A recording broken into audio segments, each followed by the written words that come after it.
The one Hello. and only Madison Beale. Hello. What's going on? Happy Monday.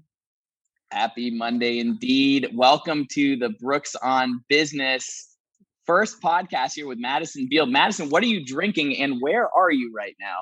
So I am at my house in St. Augustine, Florida, in my home office that I am still putting together. So don't mind the lack of decoration in the background. But this here is my lit tea. It is a nutrition, little nutrition place down the street. It's a local business I like to go to. And it's very healthy, caffeine, supposed to make you feel, not so groggy. I used to be really into bangs. I would drink one every single day in order to manage everything in my life with my real estate business and my investing. And being a single mom, you really need some caffeine. So I switched to these recently.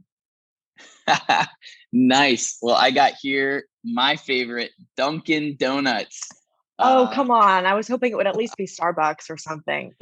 I was thinking both of us we were going to be drinking some alcohol on this podcast, but I guess we're going Right? the classy way here. I mean, we are real estate people, so It's we true. know It how could it have been goes. alcohol. Yeah, but Absolutely. momentum powered by Dunkin' Donuts, and yeah, it's a special time out there right now. I went through the line and they didn't have any employees to serve me, so it took me like 30 minutes, and it's been rough Stop. because those franchise owners, they're looking for people to serve coffee, and it's tough for them. It's a very interesting time right now. I'm seeing that all across the board. Whether you're trying to get coffee, trying to get a bite to eat, I mean, the wait time is horrendous and it's obviously not their fault. There's no one out there to work right now. So we're really seeing it all across the board. Yeah, interesting times for sure. So Madison, talk to us about who you are. What did you do before you got into real estate? Yes, that is the golden question. So I'm 22 years old. I've been in the real estate business now for 4.5 years, going on 5 years. Time really flies. But before the real estate business, so I got into it when I was 18 years old, fresh out of high school. Obviously, because I had my son when I was very young, I had him at 18. So I knew I had to pick a career that I could excel at very quickly in order to provide a life for him. So the only other job I've ever had is a serving job at a place named Crispers. You've probably never even heard of it. It's like a salad. Crispers. Yeah, it's Salad, really yeah. Okay. like a salad bar. And I didn't even take their order. I just ran the food. But I worked that job for a year. I was very pregnant, like mopping the floor, sweeping the floor, changing eyes. I was hustling. But other than that, I had like some babysitting jobs and things like that. But other than that, all I've ever known is the real estate industry. Wow. Okay. So you came right out of high school, did a service job, and then hopped into real estate. And then what was that like? Awful. It was terrible. I felt so like out of place. Well, first things first, I was 18. So I went to a big box brokerage, right? Where everyone is like doing floor time and waiting for people to walk through the door. So, and everyone around me was like 70 years old, which is fine, right? They've been in the business for many years. It just wasn't my taste. And I didn't know what I had to do. I'm like, Hmm. somebody please tell me what to do right now because I have no idea. And it's funny because I like tripped and fell into my first two deals that year, the first year I had my license. And I gave up. I wanted to give up. I was like, okay, I'm a single mom. I'm not making money on floor time. Okay. Like I'm having a great time talking to everybody in here, but 95% of searches start online. Yep. And I didn't know how to And so tap you into knew that that. intuitively, right? You didn't Oh, yeah, like read, you were just like, this doesn't really make sense. And did it concern exactly. you that like 70-year-old plus individuals were still selling real estate? Like, did that concern you at all? Honestly, no, I didn't even think about that. I thought that was normal, like, okay, I guess I'm just going to do Okay. this for the rest of my life. Now my mindset has Right. changed. If you catch me being in this business, even at 50 years old, I'm doing something wrong. Even at 35, 40 years old, I won't be actively, in my real estate business. Why do So you with say that that? being, Unpack that well, for me. okay, that is a loaded question. I love what I do, Just go for it. We're here to share. right? And look, listeners, if it pisses you off, just take this as a perspective. All right. Yes. Everybody's got their opinions and we're just here to have Absolutely. fun. So share with us. Absolutely. If all our minds were the same, it'd be a very boring world. So ideally, I would like to work as I please and not be on this hamster wheel of the real estate industry by the time I'm 30 years old. I truly do love what I do. I love helping people, but this business is tough. It's tough shit. And it takes a lot of thick skin and a lot of determination and self motivation to get up and continue on this hamster wheel of continuously doing lead gen and making sure you have more customers and enough deals to get you through the year, and always having at least 4 pending. And it never stops. It never stops. Always having to be available late times during the night. It's such an emotional process. It's like you're not just selling real estate, you're a therapist. I feel like I'm a divorce attorney sometimes. Like the amount of things people tell me and unload on me is so much. And I truly love the relationships that I get to have and create. But I don't want to do this for 40 years plus. I want to set myself up to where I can do it as I please, friends and family, and connect, buyers and sellers with other agents that I know who will take care of them. But not me for that long. Have you ever had an agent on the other side of the phone, like try to throw their ego at you, be like, I've been in this business 25 years, 30 years. I know what I'm doing. And then all you're like, the time. I haven't even been alive that long.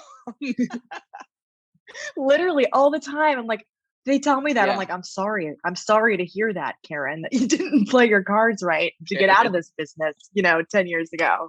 So no, constantly. But it's funny because my mindset when I was 18 years old was not that at all. It was very normal to me. So my solution was to go out and get another job. I was like, okay, this real estate thing's not really working out. I can't just do 2 deals and I'm not surviving. So I went out and I got another job. But guess what that job was? Selling knives. Oh, was it Cutco?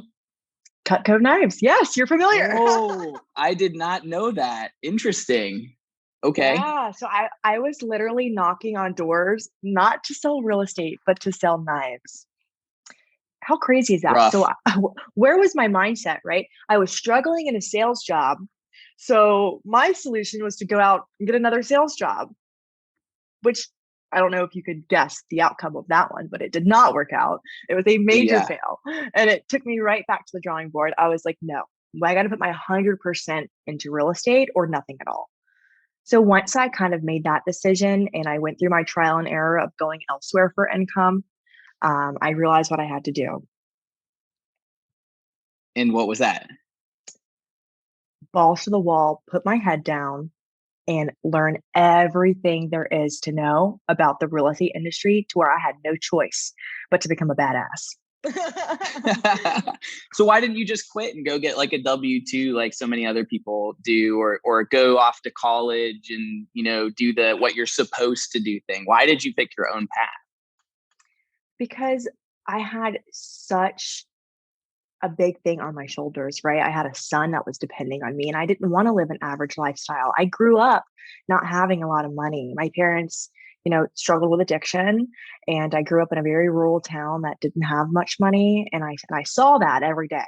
So I grew up seeing what I didn't want for myself. And now that I had a son, my whole outlook on life changed and, kind of set this fire inside me that I didn't know I could even possess. And honestly, I give everything to my son, Axel. He is the reason that I see this bigger vision and I have the courage to go after it because, that's probably one of my biggest failures so far is listening to everyone in my ear and not taking those risks and not taking those chances because I'm too young or, it's too risky or who knows what the market's going to do or are you sure you want to go start that new business in the middle of a pandemic or whatever the case may be? Everyone's going to not love your ideas or no one's going to be as risky as you are, but that should never stop you from saying, hey, screw you. I'm going to go try this and potentially set my family up for the rest of their lives. Generational wealth. That's the goal, baby. It's almost like when those people are telling you that, they're talking about themselves. That was coming from a place of insecurity. And it took me a long time to learn that because I was young. I was like, what are you guys talking about? You obviously are much older than me. So I was definitely listening to what they were saying because they had more experience and more knowledge. But the best decision I could have ever made was to put up the middle finger and say, I'm going to do this myself from trial and error and create my own legacy. And if it doesn't work, then I am prepared to go back to the drawing board to do whatever I've got to do in order to make it to where I'm going here. So how do you choose who to listen to now, right? Because there's everyone's got an opinion, everyone's pulling you a certain way. If you've heard the crabs in the bucket example, they're talking about, Yeah. you're trying to get to the next level and everyone's pulling you back down and you can never get out of the bucket. And so you've gotten out of the bucket. So Mm-hmm. you've listened, you've muted those voices, maybe partially, maybe all the way. I'm not really sure, based on your journey, but what are the voices that you're looking to listen to now? So now I carefully choose what I watch, what I listen to, what I read, who I put myself around, because I've learned that that is such a large player in your success, is what you choose to put yourself in front of, if that makes sense. So I try to focus on people who are doing what I want to do at much higher levels. So I only want to listen to you if you've been there, done that, continuously working towards being better and reaching these astronomical goals. Like for instance, I've been following this one girl. Anyone who was watching this, look her up on Instagram. It's Lattes and Lisa's, and she's Lattes and 20 Lisa's. Lattes and I think I Lisa's. followed her the other week. Did Okay. you really? That's Yeah, yeah, ironic. yeah. There's only like a few people who are actually doing stuff, and It's true. At this is at a high her. Yeah, level. yeah, yeah. Yes, yes. She's a Very cool. badass. I love her. She's 23 years old. She's got like over 20 doors in Cincinnati, and all her investing is out of state. Is that wild? Could you imagine like trying to?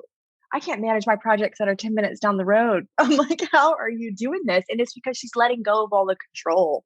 I'm like a control freak, and that kind of is a big setback of mine. If I could learn to let go and delegate a lot of stuff, I feel like that's what I'm working on right now, currently in my life, is how to let go and delegate things so I can move to the next level. But watching her and seeing what she does, and she shares her systems, and I really, really look up to her because I resonate with her, obviously. That is so cool. So it sounds like you're controlling your environment. So you have all of these voices that are kind of talking to you. Some of them, how many objections must that girl must have got I can for what she's imagine. doing from her parents, from mentors, from friends, from all. I mean, It's too the much. mind. Yes. Yeah, the amount of focus she must have had, where it been your middle finger that she put up, must have been insane. And then she's like, "Screw it, I'm doing what I want to do anyway." And then she does it, and look at how powerful she's become, and she's influencing you. So it sounds like you're controlling your environment and picking out the valid voices that you Oh, really yeah. look up to and want to emulate. That's And fantastic. that was a big shift in my business, but not only my business, but my personal life and my mindset, was filtering out the noise and the people who I shouldn't be putting myself around, because you are who you surround yourself with. Inevitably, subconsciously, you start to become who you put yourself around. And the second I started really realizing just how big of an effect that had on me without realizing it, it was just absolutely life changing, to say the least. So when you started listening to yourself, what happened? I just started getting so much clarity and awareness, if that makes sense. Like, because life is hard, life is tough, right? Every day we get up and you catch yourself almost feeling like a robot. Like we have these routines in our brains, and a lot of times we're just kind of on autopilot and we never stop to be aware or look for clarity. And we're always just on this hamster wheel of life and trying to get to my next destination. So being able to slow down and listen to myself and listen to what I need in order to reach my next goal, um, is definitely was a breaking point for me. Awesome. So share with us your journey. So you came to Momentum Realty from a team. I Share with us did. your with what that looked like, and then what has happened in the last 16, 18 months and where you are today. Okay, so that big box brokerage with a lot of older folks, I ended up leaving. So once I had that conversation with myself, like I've got to search elsewhere. Real estate is definitely it. I just have to put my all into it. So I went and I interviewed for a position of being an agent on a team here in St. Augustine. I got it, ended up going to that team, and it was a team where they provided internet leads. So that Yeah. was like, oh my gosh, okay, this is so much opportunity. This is what I'm talking about. This is what I need. So, I had no choice with all this opportunity in front of me to trip and fall into my first couple deals. And then I ended up finding out I'm crush at converting. And I'm such a people person, and I create relationships very easily. Um, and a rock star real estate agent was born, baby. I was like, this is it. I was like, I'm meant to do this for sure. So I'm very thankful, for that environment and the aspect of being able to have that opportunity in front of me so I could find my talent. It was amazing. The only toxic part I would say about that was the amount of work we were pressured to do. Originally, I got into this business, A, because I knew I had to Mm. find a career that I could make a lot of money, but B, it was the flexible schedule was in my brain, right? I was like, oh my gosh, I'm a single mom and I'm going to have a newborn and I can make my own schedule as a real estate agent. Yeah, don't ever think that, by the way. Now, yes, absolutely. I've restructured my business to where I'm in control. But once I started that team, it was 7 days a week. I was expected to be like hitting the phones in the office like a call center, always showing property, always answering the phone. I put my business in front of a lot of things, my mental health, my son sometimes be at the dinner table texting customers and not being present. Um, and that's not what I wanted. So I was kind of on that hamster wheel and just keeping my head down and learning who I was as a real estate agent and how to run a business. And then COVID-19 happened.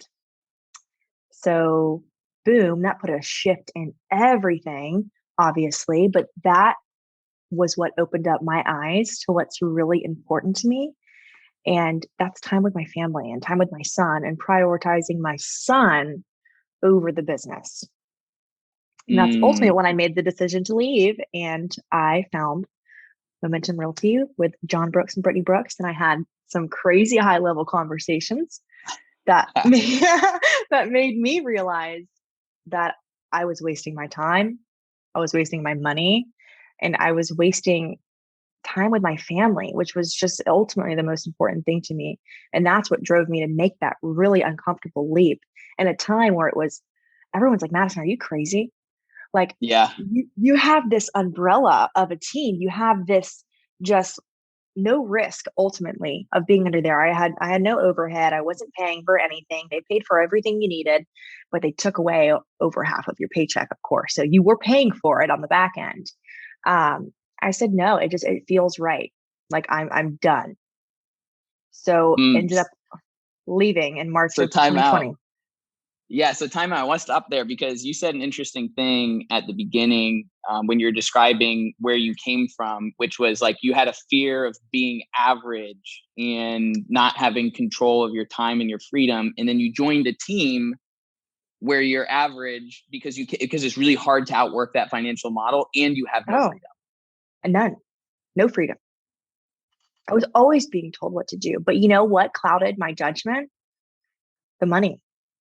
The money. Yeah, I was making $100,000 a year at 19. I was like, oh my God, this is yeah. great. Which at that time you thought was a lot of money. I did think that. I was like, this is Yeah. astronomical. Like, this is like, I wasn't used to that. I didn't grow up hearing those figures. It was like, oh my gosh, like I feel blessed. I'll stay here for the rest of my life until I realized the potential I had and what I could grow my business to outside of that. Because I wasn't building my own legacy. I was building their legacy. And as soon as I left, I didn't even exist. My sales were in my name. It's as if I was Wow. Really? never working as a real estate agent. Yeah, you got Yeah, wiped off the face of the planet. What does that tell you? that I was just their little robot. It was never my own business. It was never my own business. And that's what I take pride Mm. in. Being an entrepreneur, right? It's like you have your own business and you're building your own name to pass down and your own reputation. But that just simply wasn't the case, even though they made you feel like that, right? Yeah, no, it's my mentor, who's my favorite mentor. He always says to me, "You're either the owner or you're owned. There's no in You're, between." I like that. You're either the owner or you're owned. It's so true. Yeah. So you went from being owned to becoming an owner. And when you became an owner, and we had those conversations that said, hey, there's not just one way of doing business, there's many ways you can do business. And you went and leapt off. And what happened then? Oh my gosh. It was I mean, like I remember you were scared, you were I was terrified, and you felt terrified. like brainwashed and like all these, fear, like you had all these fears, am I going to make it, all this kind of stuff, like a lot of people feel when they leave teams. And Oh, yeah. And they almost brainwash you to think that, right? Like no one else is successful. You can't do you're not this going to make it alone. without us. Yeah, yeah, Mm-hmm. yeah, They yeah, try to break your leg. So it's like, oh, yeah, they must be right. I could never do this alone. So, oh my God, to say I was terrified would be a total understatement. yeah. I had just bought my first house. So I had a mortgage. I was renovating it. And I always told myself, once this happens, I'll leave. Once I'm done renovating, I'll leave. Once I pay my Jaguar off, I'll leave. You're never going to feel ready. If that's like advice I could give to anyone is going to be like, you will never feel ready. There's never going to be the right moment. You just have moments and you just got to take it. So once I did officially make that leap, it's like my world changed. Most importantly, my home life changed because my business, Mm. I finally learned how to run a business because I wasn't running a business, right? I was just running. You just had a high That's like, paying job. Yeah, you just had a job. Yeah. exactly. I was a worker. So now I don't, just work in my business. I work on my business and there's no one telling me what to do, which can be a good and bad thing. So just take that into consideration if you are thinking of becoming a real estate agent, because there's no one telling you what to do. So you've got to find that within yourself to wake up every day and make it happen. But I have like times 10. I made the most money I've ever made in my life in 2020, leaving the team. So I Well, mean, tell us how much money you made. Are you comfortable with that? yeah, absolutely. So I made Sweet. so I grossed 250,000 Wow. So you more than times and a half your prior income on a team doing it by yourself. by myself. But more importantly, it was on my own time. And I wasn't sacrificing anything to get there, which made it so much more rewarding when I met that astronomical goal that I didn't even know I was capable of That's only doing. 9 months. That's Is that crazy? and it takes two And so, months. So really you made that in right. like 7 months. Yes, yes. And some of that is from the first half of being with the previous team. But I mean, Got it. Understood. yeah, I hadn't even made that much money just in those 7 or 8 months that I was in Momentum Realty in a year prior because I couldn't with that financial model, right? It was almost impossible. So I was working 10 times hard and getting half my paycheck. So once I started working smarter instead of harder, it just took off. It just took off from there. Do any of your friends make $250,000 a year? No, no, definitely not. So Yeah. Can you even talk to them about it? no, and I struggle with that a lot actually, because I am still friends with a lot of people from high school, but unfortunately I had to weed out a lot of people just because we were Yeah. going such different paths, and I can't have conversations like that with them because they can't relate. And if you can't relate with someone anymore, you don't have much in common. You can't have high level conversations. I'm someone who like I love to have conversations. I'm always wanting to challenge my brain, and talk to people who can hold a conversation like that. So unfortunately, that was hard. It was lonely. It was very lonely to take this path because no one else was. And there wasn't really anyone to talk to about that. So that's another thing I really loved about coming to Momentum Realty is this is such a close-knit community of people who are doing the same thing and have such similar goals. It is so awesome to be able to connect with these people. And a lot of my friends are like late 30s, 40s, 50s now. Like I don't have very many friends that are in their 20s because we just don't really relate. And I have more fun with older folks. It's awesome. Yeah, we've got like 10, 12 agents now that are making 250 plus that came from being a producer that makes like 100,000, and all of a sudden within 14, 16 months, their business just exploded. And I'm curious, Madison, why do you think that might be? Honestly, I think that it's the clarity and the questions that you guys ask, what's important to us and where are we trying to get? What's the end goal? Because if you don't know where you're going, you're not going to know how to get there. So, and I think that was something that really hindered me personally, was I was working really hard and I'm working really hard, but why? What am I working towards? I didn't know. I had no idea. I was just running after a paycheck, and it's like, you got to be really calculated with where you're going and what you're doing in order to stay on track and on your timeline, and to know what the end goal is, know when to stop. When do I stop? you know? So keeping that in mind, where are you going? Yes. So, since we actually had a conversation last week, I've been really putting into perspective what my 5-year goal is. I'm very obsessed with, I love small goals, 6-month goals, 1-year goals. I very rarely think 10 years, 20 years, 30 years. So I really put that into perspective. And in the next 5 years, so I will be 27 years old, I have a goal of purchasing 30 doors under 30, which is really a vanity metrics, right? So I love it. It's not so much the 30 I doors like that's it. important. Yes, but it's nice and it's catchy, and I do love that. And that is my goal. But ideally, I would like to make $50,000 a month in passive income. And the reason I want to do that is to give me the financial freedom to then give back. So something I have a big passion in is helping other people in general, but female entrepreneurs is something that I really have a passion in. And I would love to help other people build wealth through real estate and teach them how to invest, and share my story on how I've gotten and how I'm doing what I'm doing. Yeah. And then not have to, again, be on the hamster wheel of being into the real estate industry every single day. So that's what I'm doing. I'm building wealth through real estate so I can be financially free to put my time and energy into what, feeds my soul, what sets my soul on fire, which is helping others. You don't want to be the 70-year-old agent that's still putting out open house signs in 100-degree weather.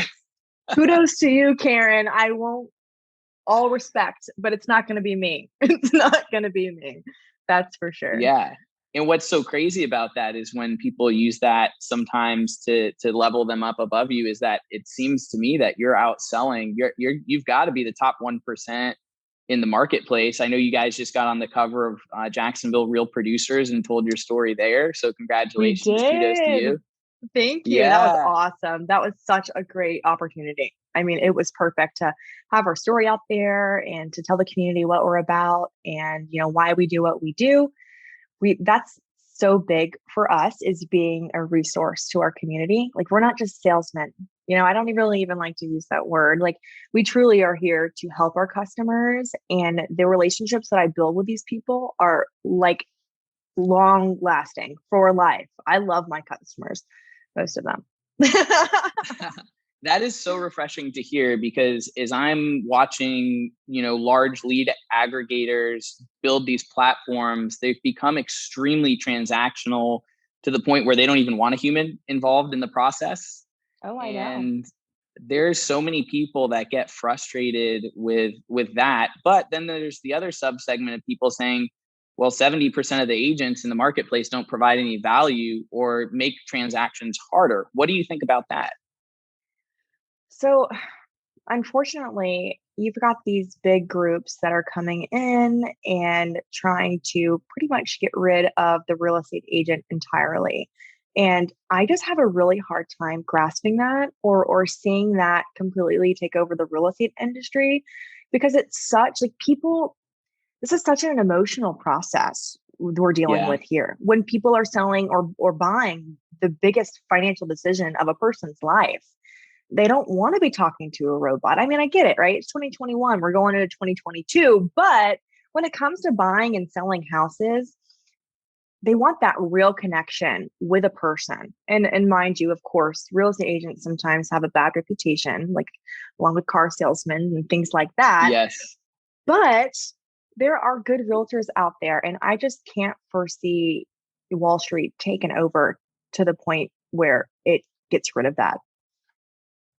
Yeah, there's a lot of people that want that personal interaction and they want that expert guidance. It's not like you're out buying like a t-shirt, you're buying a house that has rooms and your family's going to be living there. You're going to be making memories there. It's not something that's necessarily more transactional in nature, but they're trying to create a transactional platform for relationship-based business, which is very Exactly. interesting.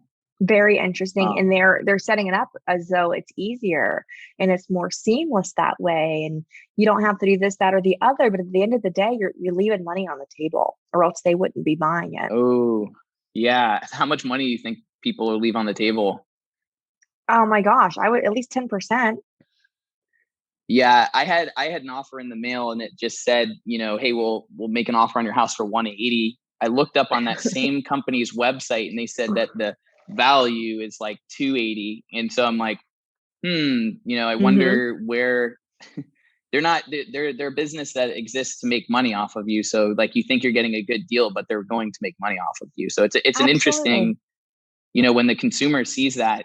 But there are some consumers that are totally okay with giving up $20,000 to $30,000 to take one of those offers, which is interesting, which is like, why not sell it to a local agent or somebody else and keep that money in the community if you're gonna sell it under market value? Yeah, versus Wall Street. Like, why let Wall Street, get more of money out of the community? Exactly. And real estate agents, I know a lot of people probably don't think like this, but we are small local businesses.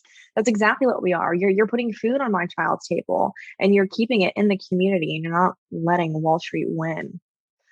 And maybe if they would take the time to have those conversations, with people, because I don't think that's where their mind is. If someone does agree to go the easy way out and leaving tons of money on the table by selling it to big box people like Zillow. So it's challenging because there's so much misinformation out there, and that's exactly what they want. It's like they do the same thing in politics on both sides. They try to create counter stories, give examples and all that stuff. So it's hard for the consumer to see what is the real result. And that's why you want to get in touch with an agent who can sit down and share with you the options. Maybe that is the best option for them based on what their goals are. But like, sit down with somebody first before signing a piece of paper that gives up all your rights to another company for your largest financial investment. It's kind of crazy how fast people sign that sometimes. So crazy. And no matter what, I feel like you're definitely going to take some nuggets away from sitting down with someone who is a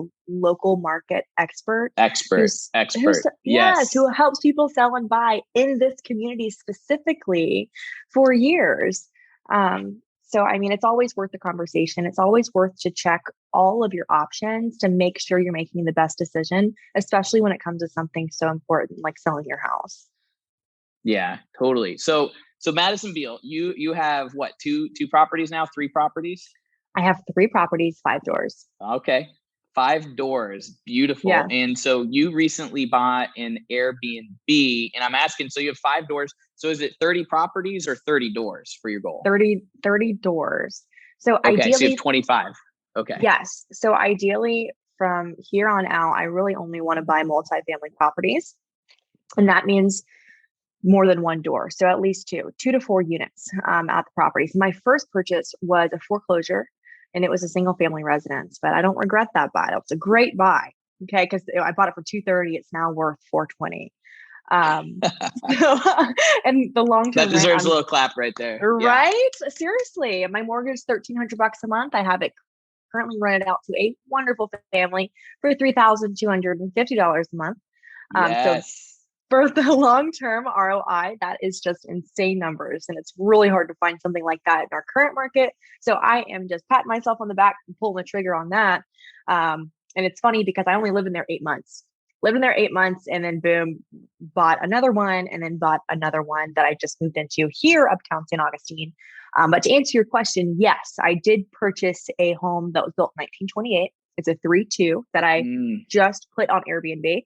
And then it has a 1-bedroom, 1-bath garage apartment in the back. So, ooh, cool. Oh my God, it's awesome. And it obviously gives you more opportunity for more income. So that's the sole reason that I'm focusing in on multifamily units, because it's going to bring in double the income.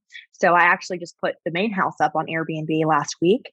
I've got every weekend in October booked. I've got a full month of December. Yeah, you put a picture up. I remember seeing you sent me a picture or something. You're like, cha-ching, cha-ching, cha-ching, cha-ching, cha-ching. Wait, all I see are dollar signs. So I'm pumped with how much action that's getting so far. And then the back unit goes on Airbnb next week. And then we start the renovation on my back unit here because the house I bought is a 3-2 with another 1-1 unit in the back. So I'll Airbnb that one. And then I will get this main house ready for Airbnb, buy another one, move out of this, Airbnb this, and keep on going, baby. I know you're just getting started, but I'm so proud of you. That is so detailed. Thank you. Anyone listening to this, the story that you have, the buying these investment properties, I'm sure you had a lot of reasons not to buy too, and you just decided to move forward with it and make it happen anyway. Do you know how many people, even like family members, were like, Madison, are you sure this is a good idea? Yep. You don't know what the market's going to do. We're in the middle of a global pandemic. The market conversation nonstop. Yeah. Oh, it's too much risk, whatever, this, that. Yep. It's like, ma'am, I am literally, that's what I do. I study the market. Like, I'm confident in my decision making. Thank you very much for your concern, but I've got a mission and I'm not going to stop because there's a little bit of risk involved. That's what life is about. You take risks. Ooh, I'm going to caption that one. That's beautiful. Okay, so you've got these 5 doors, you've got 25 more to go. And so you're looking to buy more right now, or you're looking to buy more next year? So it's going to have to go into next year because I really want to get this back unit running up on Airbnb. And once I do that, then the search is on. Then I'll start actively looking for another one to buy and move into. And then once I do that, we'll turn this one into an Airbnb. And by that time, once I get this back unit up and running, I should be around anywhere from $7,000 to $8,000 a month in passive income. We're doing nothing. That's just for owning real estate. And that is going to feel so damn good. I can almost taste it. It's almost here. Some people listening to this can't even fathom having that type of passive income and never achieve it. Yes, exactly. And that's on top of the income that I make from working every day. So, I mean, it's all worth it. There's reward in the risk, right? Yeah. And so have there been any downsides with the Airbnb that you've noticed or things that you don't like about it? Hell yeah. There's always downsides. So tell us what's the downside. I'm getting gray hair at 22. That's going to be the first downside. That's not blonde, that's gray. No, this is not. I only do it blonde to cover the gray. Okay. Between being a single mom and doing everything else that I do, it just comes with stress, right? You have to have thick skin. You have to have a plan before you go into it. Cause that was a big downfall of mine. This was a huge learning experience for me, this Airbnb that I just put on, because it ended up being way more money. It went way over budget and the renovations took much longer. They're actually still happening. So if I learned anything is it's always going to be more money and it's always going to take a lot longer because I didn't really factor in the holding costs, on top of all the costs it was going to take to furnish the property. It took me $7,000 to furnish the house because you don't think of everything you need, like dishes and the towels and the soaps and everything else under the sun. So just being a little more calculated is, I think, where I can be better next time. And just leave room for mistakes because I'm telling you right now, they're going to happen and they're going to be there, and just take them in. And as long as you learn something, then you never lost, in my opinion. As long as you're taking knowledge away from the situation, then whatever, take the L, take the knowledge, move on. I totally feel that. Me and Brittany bought a property at foreclosure auction in January 2020. And it had all of these trees. And when I'm looking at this house, I'm analyzing the roof, the siding, and then I'm like, oh, I think we might need to take those trees out because it's a huge risk. And it wasn't something that we had even ever thought about for property. It's like landscaping and the plants and vegetation on it. And it had, oh gosh, what are they called? There's these they're really hard to take out. There's these huge plants. Ended up being 30 of them on the property. And apparently they were like, terrible. I was getting quotes and they were like, yeah, it's like $4,000 to take these plants out. And I'm like, what? And then the trees were like another $5,000. But now I know when I'm walking a property to purchase it, either at foreclosure auction or from, a seller that wants to sell cash, look at the landscaping too. And that it's it's the whole property. And I just didn't even have, so like you said, now you can take this experience, move it to the next property, and move on. I bet that will never happen again. You're like, hold on a No, minute, that wasn't in the business model. Okay, I didn't budget for that. so much smarter, but I'm happy that I paid for it through actually doing it than going and trying to get like an MBA or a PhD in real estate.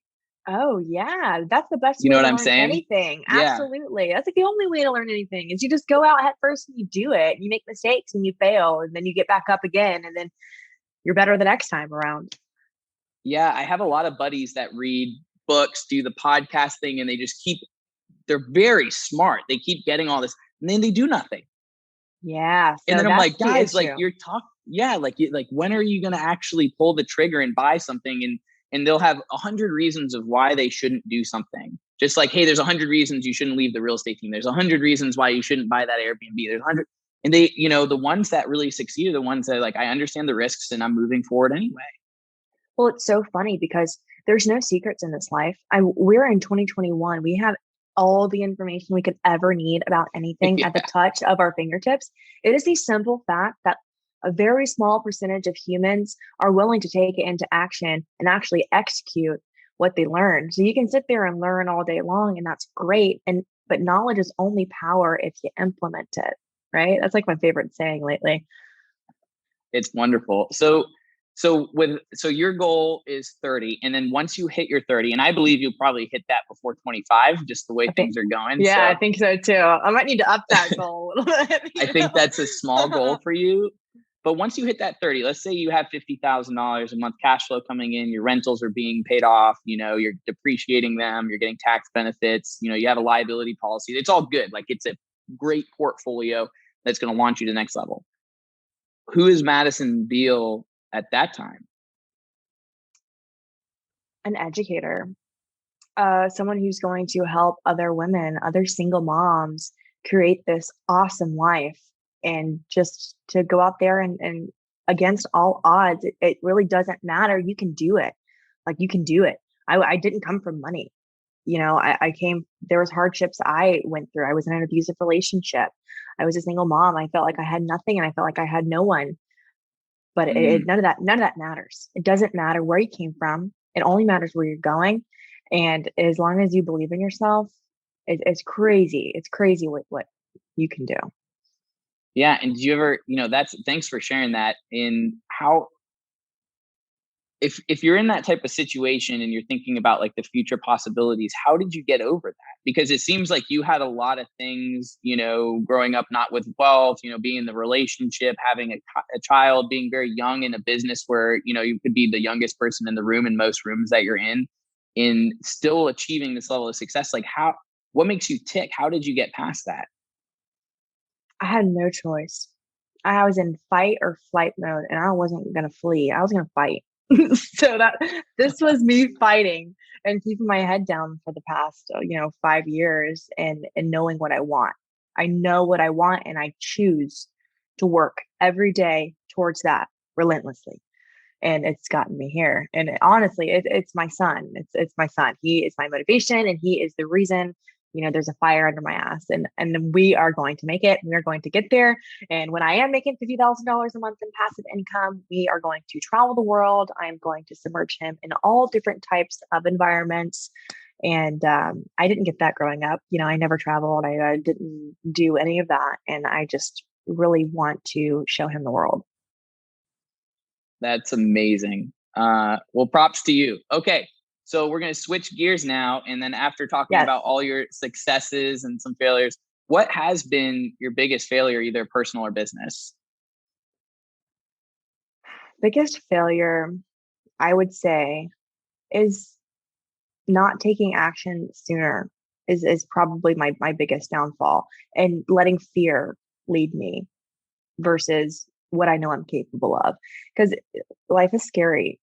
Doing things at a high level in general is very scary.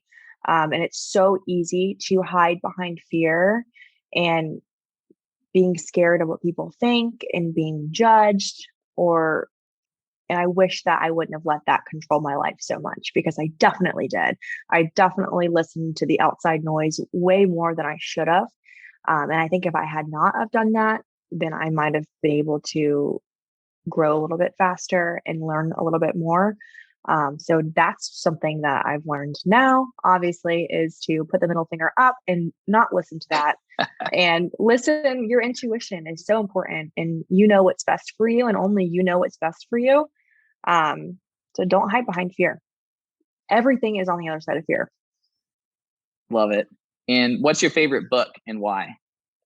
So honestly, it's actually probably going to have to be Tribe of Millionaires, because that was, good one. yes, that was very eye-opening for me. It's all about personal development. And I'm very big on personal development now, which in the beginning of my business, I wasn't. I was all about business development and learning how to run a business. But like, this is the most important business up here, your brain. And if your brain isn't functioning properly, you're not taking care of yourself, and you're not surrounding yourself with the right people, then your business doesn't matter, because your business is not going to exist.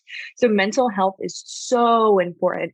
Listen to your body, listen to your mind, give back to yourself, be gracious, and speak to yourself kindly, because that's just so important. Without a good head on your shoulders, forget about the goals and forget about the financial freedom, because none of it matters if you're not happy. Yeah, that's great. So give us one message before we hop off here. If you had one message that the listener should take from this call today, what is it? I would say take risks, number one. Number two, your own happiness is a reflection of your day to day.